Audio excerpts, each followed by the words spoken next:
The problem with solar electricity is that photovoltaic panels are very expensive. So what we had to do was find a way to reduce the power consumption in the house to get the most out of the panels.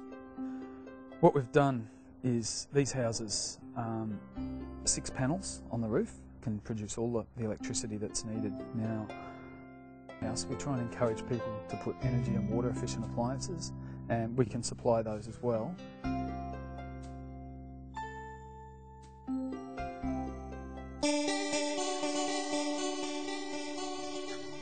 Each of our houses can be run totally on rainwater. Depending on the area that you're going to, we can size a tank for your particular area and your rainfall. We've tried a number of different systems to try and keep the gutters clean, and we've come up with a mesh product that keeps the leaves and the bird droppings and everything out of the gutters, which helps to keep your rainwater clean. Things like first flush diverters, which redirect the dirty water off the roof and then allows the clean water to go into the rainwater tanks. We have residents at our development down at Greenbank that are getting away with, I think it's an average of 190 litres per house per day. Now the Brisbane average is 800 litres per house per day. So what we've been able to achieve is nearly a 75% drop in the amount of water that is being used in every house. But once again, it's not rocket science, it's very simple stuff.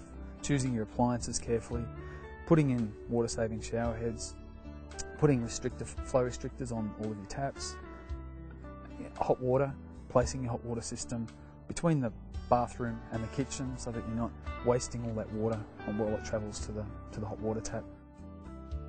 When we first started designing the houses, we tried to combat the problem of bigger and bigger houses with less and less people living in them. Creating space in a small area is really about thinking logically about that space, what you want to use it for, and using that space efficiently. So what we've had to do is find ways to make a small room look larger.